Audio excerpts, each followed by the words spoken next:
Welcome to BB9 news bulletin ముందుగా headlines చూద్దాం.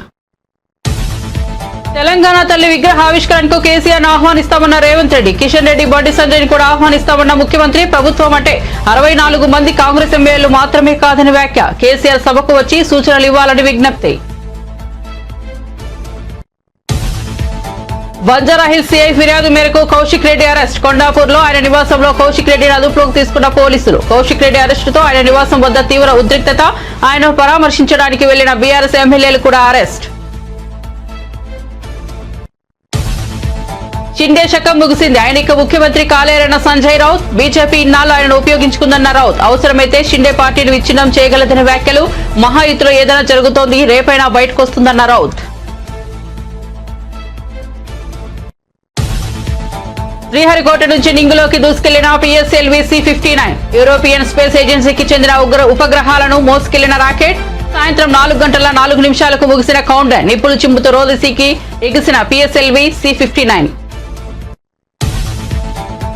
Kakinada port వ్యవహారంలో ఆనం వెంకటరమణారెడ్డి ప్రెస్ మీట్. జగన్ జేబు దొంగ అని అప్పుడే చెప్పామని వెల్లడి. కేవీ రావును బెదిరించడం వెనుక జగన్ ఉన్నాడని ఆరోపణ. FIR లో A1 గా ఉండాల్సింది విక్రాంత్ రెడ్డి కాదు, జగన్ రెడ్డి అన్న ఆనం. ఇక వార్త వివరాల్లోకి వెళ్తే, తెలంగాణ తల్లి విగ్రహ ఆవిష్కరణకు మాజీ సీఎం బీఆర్ఎస్ అధినేత కేసీఆర్ ను ఆహ్వానిస్తామని మంత్రి పొన్నం ప్రభాకర్ వెళ్లి ఆయనను ఆహ్వానిస్తారని తెలంగాణ సీఎం రేవంత్ రెడ్డి వెల్లడించారు. కేంద్ర మంత్రులు కిషన్ రెడ్డి, బండి సంజయ్ ని కూడా ఆహ్వానిస్తామన్నారు. ఈ నెల 9న విగ్రహ ఆవిష్కరణ ఉంటుందన్నారు. మనలో తమిళనాడు స్ఫూర్తి లోపించిందని వ్యాఖ్యానించారు. ప్రభుత్వం అంటే 64 మంది కాంగ్రెస్ ఎమ్మెల్యేలు మాత్రమే కాదని 119 మంది ఎమ్మెల్యేలు కలిస్తేనే ప్రభుత్వం అవుతుందన్నారు. ప్రతిపక్ష నేత కుర్చీ ఖాళీగా ఉండటం రాష్ట్రానికి మంచిదా అని ప్రశ్నించారు. కేసీఆర్ అసెంబ్లీకి రావాలని, ఆయన తన చతురతతో ప్రభుత్వాన్ని ఇరుకున పెట్టాలని సూచించారు. కేసీఆర్ గారు అసెంబ్లీ సమావేశాలకు రండి, సూచనలు ఇవ్వండి ముఖ్యమంత్రి విజ్ఞప్తి చేశారు. ఏదైనా వాళ్ళకి ఇంతకంటే బాగా పనిచేయడానికి అవకాశం ఉందన్నప్పుడు సూచన చేయాలి. ప్రభుత్వానికి వచ్చి రిప్రజెంటేషన్స్ ఇవ్వాలి. గతంలో రాజశేఖర రెడ్డి గారికి, చంద్రబాబు నాయుడు గారికి కుదిరినా కుదరకపోయినా, చంద్రబాబు నాయుడు గారు ముఖ్యమంత్రిగా ఉన్నప్పుడు రాజశేఖర రెడ్డి గారు ప్రజల తరఫున రిప్రజెంటేషన్స్ ముఖ్యమంత్రి గారికి వెళ్ళి ఇచ్చి విషయాలు చర్చించేవాడు. తిరిగి రాజశేఖర రెడ్డి గారు ముఖ్యమంత్రి అయిన తర్వాత సేమ్ చంద్రబాబు నాయుడు గారు మళ్ళీ ప్రజల తరఫున పబ్లిక్ లో తిరిగినప్పుడు వారి దృష్టికి వచ్చిన విషయాలు నివేదికల రూపంలో ముఖ్యమంత్రులకు ఇచ్చి ప్రభుత్వాలకు సూచన చేసేవాడు. లేదు, ఇగో ఇందులో మీరు అమలు చేస్తున్న సంక్షేమ పథకంలో ఇగో ఇక్కడ కొంత ప్రజలకు కష్టమవుతుంది, దీన్ని సవరించుకోండి అని చెప్పేవాళ్ళు. వాళ్ళు సవరించుకునేవాళ్ళు. ఒక మంచి సాంప్రదాయం ఉండే ఉమ్మడి రాష్ట్రంలో కూడా తెలంగాణ ఉద్యమం అంత జరిగిన హరీష్ రావు గారు 2008 ఉప ఎన్నికలు జరిగిన తర్వాత రాజశేఖర రెడ్డి గారిని కలిసిండు. ఆ రోజు బొకే ఇచ్చి రాజశేఖర రెడ్డి గారిని కలిసిన తర్వాత హరీష్ రావు గారు పార్టీ మారుతున్నాడు, మామను వెన్నుపోటు పొడిచి ప్రభుత్వంలోకి పోతున్నాడని పెద్ద చర్చ వచ్చింది. వారు బయటకు వచ్చి ఏం వివరణ ఇచ్చిండ్రు? లేదు సిద్దిపేటకు డిగ్రీ కాలేజ్ కావాలని నేను డాక్టర్ వైఎస్ రాజశేఖర రెడ్డి గారిని కలిసిన, నా నియోజకవర్గ అభివృద్ధి కోసం నేను ఆనాటి ముఖ్యమంత్రిని కలిసిన అని వారు వివరణ ఇచ్చుకున్నారు. నేను వారి వివరణని తప్పుపట్టట్లేదు, ఆ వివరణ లోతుకు నేను వెళ్ళదలుచుకోలేదు. అంటే అంత తెలంగాణ ఉద్యమం ఉవ్వెత్తున జరుగుతున్నప్పుడు తెలంగాణ ఏర్పాటుకు ప్రతిబంధకంగా రాజశేఖర రెడ్డి గారు ఉన్నారని చంద్రశేఖరరావు గారు ఆరోపించిన ముఖ్యమంత్రి దగ్గరికి హరీష్ రావు గారు స్వయం వెళ్ళి నియోజకవర్గ అభివృద్ధి కోసము నిధులు కావాలి అని రిప్రజెంట్ చేయగలిగిన ఒక సాంప్రదాయం ఆనాడు ఉండే. భావోద్వేగాలు ఉన్న నియోజకవర్గాల అభివృద్ధికి శాసనసభ్యులు వెళ్ళి ప్రభుత్వాన్ని కలిసి నిధులు తీసుకెళ్లే సాంప్రదాయం ఉండే. నేను 2007 నుంచి 2009 కానీ 2009 నుంచి 2014 కానీ 7 సంవత్సరాలు నేను ప్రతిపక్షంలో ఉన్న. ఇవాళ కొడంగల్కి వెళ్ళి చూడండి, ఆనాడు నేను ప్రతిపక్షంలో ఉన్న. నారాయణపేట కొడంగల్ లిఫ్ట్ ఇరిగేషన్ నుంచి మొదలు పెడితే కొడంగల్కు 100 కోట్ల రూపాయలు ఆ ప్రభుత్వంలో నేను నిధులు తీసుకెళ్లిన అభివృద్ధి కోసం. ఆ రోజు మేము అందరం మంత్రులను కలిసేది, సభలో మేము చర్చించేది, ప్రజల సమస్యలు మేము ప్రత్యక్షంగా వెళ్ళి వారికి విన్నవించి వారి నుంచి నిధులను రాబట్టుకునేది. ఒక సాంప్రదాయం పాటించినాం మేము. 10 సంవత్సరాలు మీరు అనుమతి ఇవ్వలే, 10 సంవత్సరాలు మాకెవరికి కలవలే, 10 సంవత్సరాలు సచివాలయానికి రాలేదు, 10 సంవత్సరాలు పూర్తిగా 60 సంవత్సరాలు కాంగ్రెస్ పార్టీ ప్రాక్టీసెస్ ద్వారా ఏర్పాటు చేసిన సాంప్రదాయాలను అన్నిటిని కూడా వారు దెబ్బతీసి అసలు పాలకపక్షం ప్రతిపక్షం అంటేనే శత్రుపక్షాలు అన్నట్టుగా అసలు కలుసుకోవడానికి వీల్లేదు. ఎదురుపట్టే ఇండియా పాకిస్తాన్ సరిహద్దులో ఇరువైపుల సైనికులు ఎదురుపట్టే కాల్పులు జరిగిన సంఘటనలు, లేకపోతే ఈరోజు చైనా ఇండియా సరిహద్దులో వైరిపక్షాలు సైనికులు ఎదురుపడితే ఎదురు కాల్పులు జరిగినట్లాంటి వాతావరణం ఎందుకు చంద్రశేఖరరావు గారు సృష్టించారు? 10 సంవత్సరాలు మీరు ఏం చేసిందని మేము అడుగుతలేము. ఎందుకంటే 6 నెలల్లో ప్రభుత్వంపై ఇంత తీవ్ర వ్యతిరేకత గతంలో లేదని, రాష్ట్రంలో వ్యవస్థలన్నీ పూర్తిగా నీరుగారిపోతున్నాయని వైఎస్ఆర్సీపీ అధ్యక్షుడు మాజీ సీఎం వైఎస్ జగన్మోహన్ రెడ్డి అన్నారు. వైద్య రంగం పరిస్థితి దయనీయంగా ఉందని, వ్యవసాయ రంగం కూడా కుదేలైందన్నారు. విచ్చలవిడిగా అవినీతి పెరిగిపోయిందన్నారు. తాడేపల్లి క్యాంపు కార్యాలయంలో ఉమ్మడి శ్రీకాకుళం జిల్లా చెందిన పార్టీ స్థానిక సంస్థల ప్రజాప్రతినిధులతో సమావేశమైన వైఎస్ జగన్ పార్టీ నేతలకు దిశానిర్దేశం చేశారు. ఈ రోజుకి కూడా నా దగ్గరికి మన ఎమ్మెల్యేలు కూడా నా దగ్గరికి వచ్చి చెప్పారు, చాలామంది కూడా చెప్పినారు, అన్న ఈ రకంగా చెప్తా ఉన్నారన్న, మనమేమో కుటుంబం మొత్తానికి సహాయం మనం చేస్తూ ఉంటే వీళ్ళు ఇంట్లో ఉన్న ప్రతి ఒక్కరికి కూడా మేము చేస్తాము అని చెప్పి చెప్పడం మొదలు పెడతా ఉన్నారు. ఈ అబద్ధాలకు మనం తట్టుకోలేమున్నా, మనం కూడా ఏదో ఒకటి చేయకపోతే, ఏదో ఒకటి చెప్పకపోతే ఇబ్బంది పడతామన్నా అని చెప్పి కూడా చాలామంది ఎమ్మెల్యేలు నా దగ్గర కూడా వచ్చి చెప్పారు. కానీ చెప్పినప్పటికి కూడా నేను చేయలేకపోయా. ఎందుకు చేయలేకపోయినాను అంటే ఈ రోజుకి కూడా అంటారు చాలామంది ఎమ్మెల్యేలు నా దగ్గరికి వచ్చినప్పుడు కూడా, అన్న నీతో సమస్య ఉందన్న అంటారు. ఏంది ఆ సమస్య అని చెప్పి నేను అడిగితే, అన్న నీతో ప్రాబ్లం, నీలో అతి మంచితనము అతి నిజాయితీతనం, ఈ రెండు నీతో ఉన్న సమస్యలు అన్నా అని చెప్పి కూడా అంటారు. వాస్తవమే, అతి నిజాయితీతనము అతి మంచితనము ఈ రెండు బహుశా నాకున్న ప్రాబ్లమ్సే కావచ్చేమో. కానీ మళ్ళీ రేపొద్దున మనం అధికారంలోకి వచ్చేసరికి మాత్రం మళ్ళీ అవే కారణాల వల్లే మళ్ళీ మనం రేపొద్దున అధికారంలోకి వస్తామన్న మాట కూడా అంతే వాస్తవం. ప్రైవేట్ స్కూళ్ళు గవర్నమెంట్ స్కూళ్ళల్లో పోటీ పడగలుగుతాయా, ఇది సాధ్యమేనా అని చెప్పి అనుకునే పరిస్థితి నుంచి ప్రతి 6వ తరగతి నుంచి ప్రతి క్లాస్ రూమ్లోనూ డిజిటల్ క్లాస్ రూములు తయారు చేసి ఇవన్నీ తీసుకొచ్చి మన హయాంలో గర్వంగా కూడా తలెత్తుకొని చెప్పగలుగుతాం. ప్రైవేట్ స్కూళ్ళు గవర్నమెంట్ స్కూళ్ళతో పోటీ పడే పరిస్థితి వచ్చింది అని అంటే అది ఒక్క వైఎస్ఆర్సీపీ హయాంలో మాత్రమే. వసతి దీవెన గాలికి ఎగిరిపోయింది. పిల్లలని హలో అని చెప్తే అవతలోడు హలో అని చెప్పి మళ్ళీ చెప్పేదానికి పథకాలు లేవు, ఫోన్ చేసి నువ్వు హలో చెప్తున్నావు, అది పరిస్థితి. ఇంత దారుణమైన పరిస్థితుల్లో ఒకవైపున ఉంటే మరోవైపున చూస్తే విచ్చలవిడి కరప్షన్. ఇసుక రేట్లు మనకన్నా తక్కువ రేట్లకు ఇస్తామన్నారు. ఈరోజు చూస్తే కనీసం ఆ రోజు రాష్ట్ర ప్రభుత్వానికి కనీసం ఖజానాకు డబ్బులు వచ్చేటివి. ఈరోజు రాష్ట్ర ప్రభుత్వానికి రూపాయి కూడా డబ్బు ఆదాయం రాకపోగా ఇసుక రేట్లు చూస్తే డబల్. ఈరోజు మద్యం పరిస్థితి చూస్తే గవర్నమెంట్ నడిపే మద్యం షాపులు పూర్తిగా రద్దు. ఏక్నాథ్ షిండే శకం ముగిసిందని, ఇక ఆయన ఎప్పటికీ ముఖ్యమంత్రి కాలేరని శివసేన వర్గం నేత సంజయ్ రౌత్ ఆసక్తికర వ్యాఖ్యలు చేశారు. ఆయన మీడియాతో మాట్లాడుతూ బీజేపీ ఇన్నాళ్లు షిండేను ఉపయోగించుకుందని, ఇప్పుడు పక్కకు పెట్టిందని ఆరోపించారు. ఇప్పుడు బీజేపీకి ఆయన అవసరం కూడా లేదన్నారు. అవసరమైతే షిండే పార్టీని కూడా విచ్ఛిన్నం చేయగలదన్నారు. ఇక ప్రధాని మోదీ రాజకీయ వ్యూహమని విమర్శించారు. బీజేపీతో ఎవరైతే కలిసి పనిచేస్తారో వారిని క్లోజ్ చేస్తారని సంచలన వ్యాఖ్యలు చేశారు. బీజేపీ మెజార్టీ సీట్లు గెలుచుకుందని, కానీ ప్రభుత్వాన్ని ఏర్పాటు చేసేందుకు వారికి 15 రోజుల సమయం పట్టిందన్నారు. అంటే మహాయుతిలో ఏదో జరుగుతోందని అర్థం చేసుకోవచ్చన్నారు. ఏం జరుగుతుందనేది రేపైనా వెలుగు చూస్తుందన్నారు. ह्याच्यावरती मराठी माणसांना खूप काळजीपूर्वक हा विषय पाहायला पाहिजे. फक्त मलबार हिल्लाचा प्रकार घडलाय का नाही, मुंबईमध्ये ठिकठिकाणी असे प्रकार घडतात. काल ठाण्यामध्ये घडलेला आहे, घाटकोपरला घडलेला आहे, मुलुंडला घडलेला आहे. आता हा उठाव कोण करतं, यामागे कोणाची प्रेरणा आहे महाराष्ट्राविरुद्ध उठाव करण्याची, हे आता उद्या आज शपथ घेतल्यावरती आम्ही राज्याच्या मुख्यमंत्र्यांना सांगू. आपण या मराठी राज्याचे मुख्यमंत्री आहात, प्रधान आहात, ही जबाबदारी तुमची आहे. ते मराठी माणूस आणि मराठी भाषा मराठी संस्कृतीचं रक्षण करणं, फक्त मराठीला अभिजात भाषेचा दर्जा दिला म्हणजे आपलं काम संपलं असं होत नाही. मराठी माणूस टिकवणं या मुंबईत महाराष्ट्रात ही सगळ्यात मोठी जबाबदारी आहे. तुम्ही म्हटलात आता अजित पवार यांनी दिल्लीशी जुळवून घेतलंय, मराठी नेता अशी आता त्यांची ओळख तर आहेच, पण सहाव्यांदा तो DCM होत आहेत सर. हा विक्रम आहे. त्याच्यावर विक्रम होतोय आणि देशातला विक्रम हा मराठी राजकारणाच्या नावावर होतोय अजित. त्याच्याबद्दल मी त्यांचं स्वागत आणि अभिनंदन करतो की 6 वेळा उपमुख्यमंत्री सलग, नो ब्रेक, बरं का, सलग 6 वेळा उपमुख्यमंत्री, जणू काय त्यांच्यासाठी त्या पदाचं आरक्षण कायम झालेलं आहे.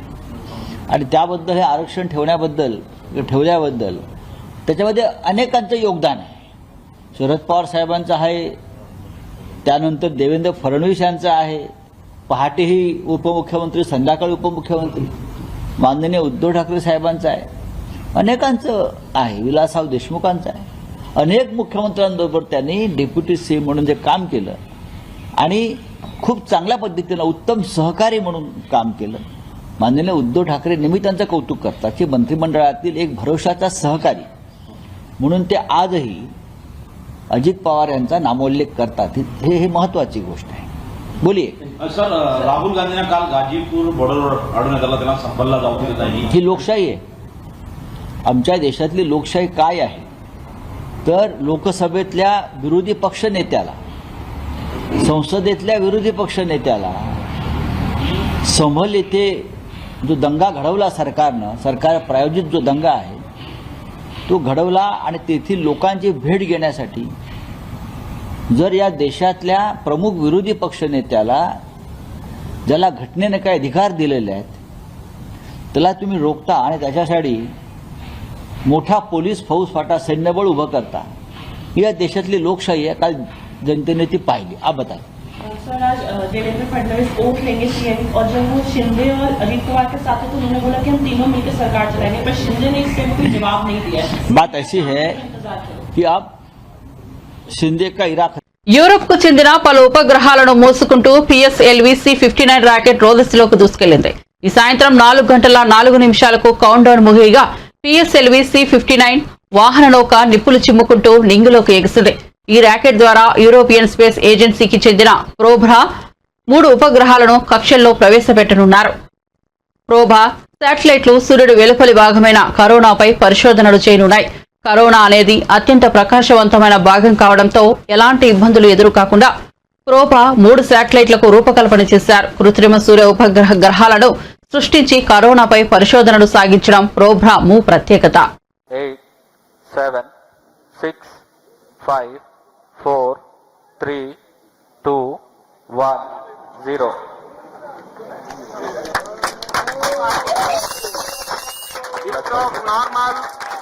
Majestic liftoff of the PSLV C-59 Proba-3 mission from the Satish Dhawan Space Center.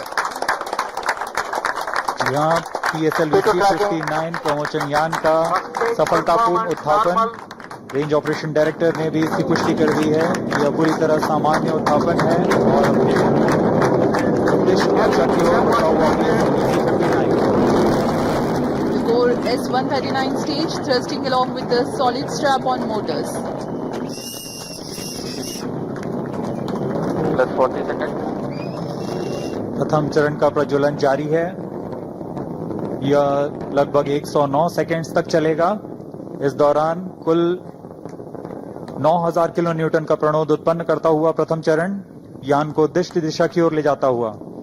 First stage performance normal. We are 58 seconds into the launch.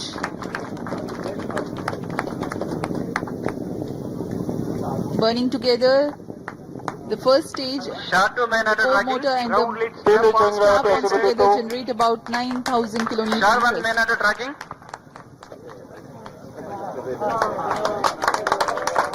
इस क्रम में Stage performance normal. अब हम आगे देखेंगे ग्राउंड लेड स्ट्रैप-ऑन का पृथक्कन. तत्पश्चात एयर लेड स्ट्रैप-ऑन को पृथक किया जाएगा और अंत में प्रथम चरण के कार्यकाल के पश्चात उसे भी यान से पृथक किया जाएगा. Nishad telemetry and tracking station presently acquiring the trajectory data. There is a confirmation about the strap-on separation. Second stage engine started. Closed loop guidance initiated.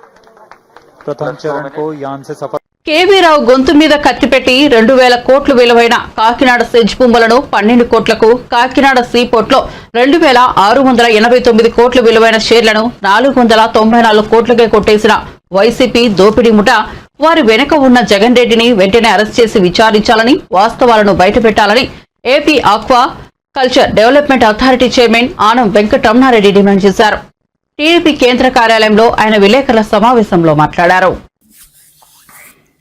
మీకు అందరికీ గుర్తుంటుంది, మార్చిలో ఈ సంవత్సరంలో మార్చ్ 17వ తేదీ నేను ఒక ప్రెస్ మీట్ పెట్టా ఇదే స్పాట్లో. ఆ ప్రెస్ మీట్లో నేను క్లియర్గా కాకినాడ డీప్ సీ పోర్ట్ గురించి, కాకినాడ సెజ్ గురించి ఆ రోజు వచ్చిన వార్త, ఆ రోజు ఆ ప్రెస్ మీట్ వార్త, పేపర్లో వచ్చిన వార్త క్లియర్గా ఆ రోజే తెలుగుదేశం పార్టీ చెప్పింది. ఏమని చెప్పింది? జగన్మోహన్ రెడ్డి దొంగతనం చేశాడు, జేబు దొంగ అని క్లియర్గా మేము చెప్పాం. పారిశ్రామికవేత్తలు ఆంధ్ర రాష్ట్రంలో ఎక్కడైనా సరే డబ్బు సంపాదించే కంపెనీలన్నీ జగన్మోహన్ రెడ్డికి వాటా కావాలని, ఆ కంపెనీలు జగన్మోహన్ రెడ్డి ఖాతాలోకి వెళ్ళాలని ఆ రోజే మేము చెప్పాం. కానీ మా మాట ఎవ్వరూ నమ్మల. కానీ ఈరోజు ఛార్జ్ షీట్ ఫైల్ అయింది. ఈరోజు ఏకంగా సిఐడి ఛార్జ్ షీట్ పెట్టింది. ఎవరి మీద పెట్టింది? ఎందుకు పెట్టింది? కాకినాడ సెజ్ ఏంది, కాకినాడ డీప్ సీ పోర్ట్ ఏంది అనే 2 విషయాలు ఈరోజు మనం మాట్లాడుకుంటాం. First let me start with Kakinada deep sea port. Kakinada SEZ 8,320 ఎకరాలు. ఎంత? 8,320 ఎకరాలు కాకినాడ సెజ్ విస్తరణ. పెద్ద ఏరియా. వన్ ఆఫ్ ది, నాకు తెలిసి శ్రీ సిటీ తర్వాత కాకినాడ సెజ్ చాలా పెద్దది ఆంధ్ర రాష్ట్రంలో. ఈ సెజ్ మీద జగన్మోహన్ రెడ్డి కళ్ళు పడ్డాయి. ఎందుకంటే ధనవంతుడు, ఎంత ధనం ఉందని ఆ రోజుల్లో ఆవులు ఎంత ఉన్నాయంటే పెద్ద రెడ్డో లేకపోతే పెద్ద మనిషో ధనవంతుడో అని చెప్పేవాళ్ళు.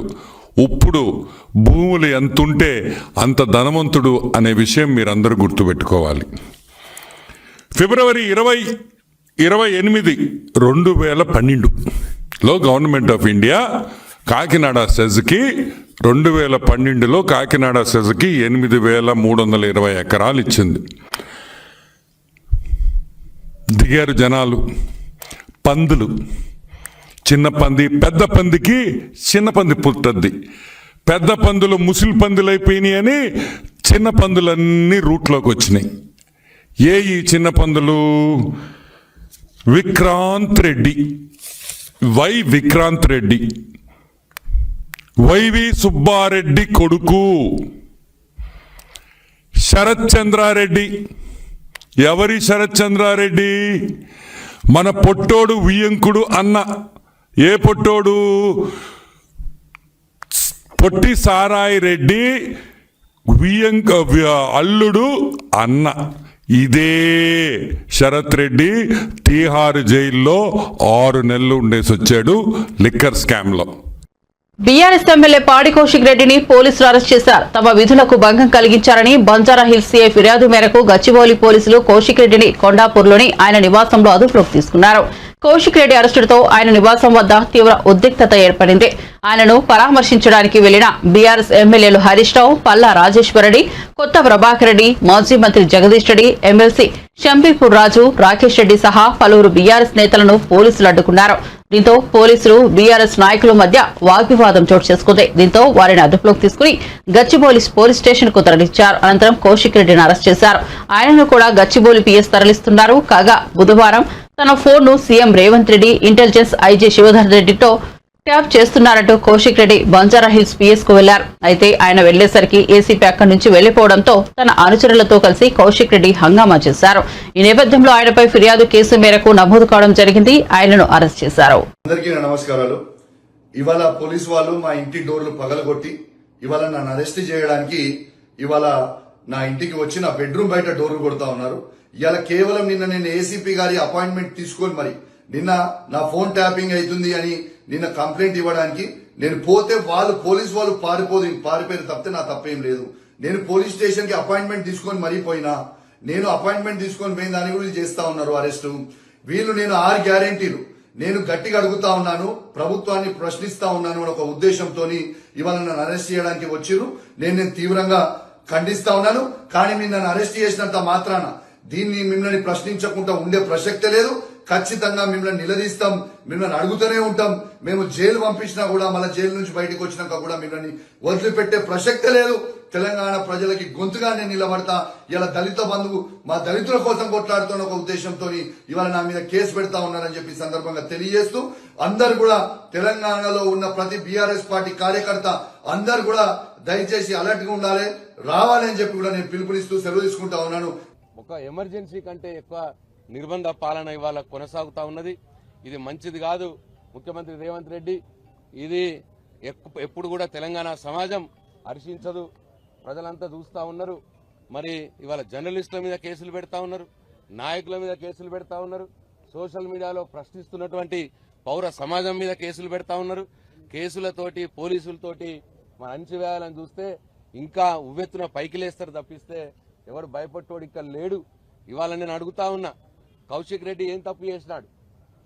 నువ్వు ఎవరైతే నేరపూరితమైన చరిత్ర ఉన్నదో ఆ నేరపూరితమైన చరిత్ర కలిగినటువంటి చక్రధర్ గౌడ్ అనే వ్యక్తి హరీష్ రావు గారి మీద ఎప్పుడో ఫోన్ ట్యాపింగ్ చేశారట అని చెప్పి ఇప్పుడు 2-3 సంవత్సరాల తర్వాత కేసు పెడితే దాన్ని నువ్వు ఎఫ్ఐఆర్ చేస్తావు. మరి ఇవాళ మా కౌశిక్ రెడ్డి ఎమ్మెల్యే గారు కూడా రీసెంట్ గా నా ఫోన్ ట్యాప్ అయింది, ఎప్పుడో కాదు నెల క్రితమే నా ఫోన్ ట్యాప్ అయింది, నా ఫోన్ ట్యాప్ చేస్తున్నది ప్రభుత్వం అని చెప్పి బంజారాహిల్స్ పోలీస్ స్టేషన్ లో కేసు పెట్టి ఎఫ్ఐఆర్ నమోదు చేయమని అడిగినాడు. రాష్ట్రంలో ఇటీవల గొల్లపూడిలో టీడీపీ కార్యకర్త ఆత్మహత్య చేసుకున్న ఘటనపై వైసీపీ ఎమ్మెల్సీ తలశిల రఘురాం సంచలన వ్యాఖ్యలు చేశారు. ఆయన తనపై వచ్చిన ఆరోపణలను తీవ్రంగా ఖండించారు. ఈ క్రమంలో తలశిల రఘురాం పార్టీ కేంద్ర కార్యాలయం వద్ద మీడియాతో మాట్లాడుతూ నాపై కొందరు కావాలనే ఆరోపణలు చేస్తున్నారు. గొల్లపూడిలో ఆత్మహత్య చేసుకున్న వ్యక్తి టీడీపీ నేత. ఆ వ్యక్తి తన పార్టీకి చెందిన వారికి 25 కోట్ల నుంచి 30 కోట్ల వరకు ఇవ్వాల్సి ఉంది. అప్పులు ఇచ్చిన వారంతా దశాబ్దాలుగా టీడీపీకి పనిచేస్తున్న వారే. చనిపోయిన వ్యక్తితో వైసీపీకి ఎలాంటి సంబంధం లేదు. అలాగే నాకు కూడా ఆవగించంత సంబంధం లేదు. కావాలంటే ఎలాంటి విచారణైనా చేసుకోవచ్చన్నారు. ముందుగా చనిపోయిన అతను తెలుగుదేశం పార్టీకి చెందిన అతను 25-30 కోట్ల పైన జనాలకు ఇవ్వాలి. వాళ్ళంతా కూడా తెలుగుదేశం పార్టీ కార్యకర్తలే. తెలుగుదేశం పార్టీకి మొదటి నుంచి తెలుగుదేశం పార్టీని అంటిపెట్టుకున్న కుటుంబాలు అవన్నీ కూడా వాళ్ళకున్న తగాదాల్లో అతను రిమాండ్కి వెళ్ళి దాన్ని వైసీపీ మీద ఆపాదించడం మంచి పద్ధతి కాదు. దీంట్లో డబ్బులు ఇవ్వాల్సిన వాళ్ళు వైసీపీ వాళ్ళు కాదు, లబ్ధి పొందిన వాళ్ళు వైసీపీ వాళ్ళు కాదు. ఎక్కడా కూడా మాకు దీంట్లో ఆవగించైన సంబంధం లేదు. దీనికి ఎటువంటి ఎంక్వైరీలైనా చేసుకోవచ్చు. దీని మీద ఇదే కాకుండా నా మీద ఎటువంటి ఎంక్వైరీలు చేసుకునే ఇబ్బంది లేదు. ఎక్కడా కూడా ఎవరి దగ్గర ₹1 తీసుకోలేదు. నా డబ్బులు ఖర్చు పెట్టాను తప్ప గ్రామంలో మీరు ఎవరిని అడిగినా కూడా చెప్తారు. కేవలం అతను చనిపోయేటప్పుడు ఒక వీడియో కూడా చేశాడు. దాంట్లో కూడా అతని చావు కారణం గ్రామ తెలుగుదేశం నాయకులే అని చెప్పి అతను పరోక్షంగా చెప్పడం జరిగింది. ఆ డబ్బులు ఇవ్వాల్సింది తెలుగుదేశం వాళ్ళే, తీసుకుందే తెలుగుదేశం వాళ్ళే, అతని చావు కూడా కారణం వాళ్లే. ఈ దిశగా ఖచ్చితమైన ఎంక్వైరీ జరగాలని చెప్పి కోరుకుంటున్నాం.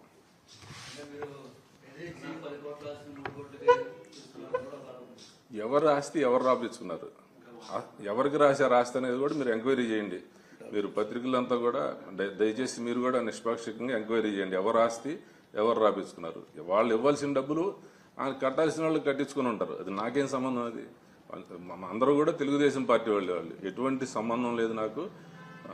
వైసీపీ పార్టీకి ఎటువంటి సంబంధం లేదు. మా కార్యకర్తలకు కానీ నాకు కానీ ఎవరు భాగస్వామ్యం దీంట్లో లేదు.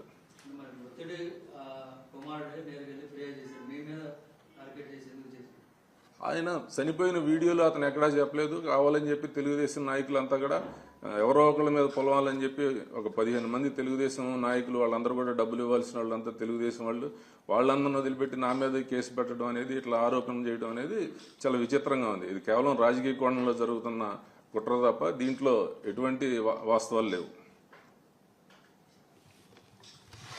మాజీ ముఖ్యమంత్రి జగన్ అదాని నుంచి 1750 కోట్లు లంచం తీసుకున్నట్లు వచ్చిన ఆరోపణలపై దర్యాప్తు చేయాలని ఏసీబీని పీసీసీ అధ్యక్షురాలు షర్మిల కోరారు.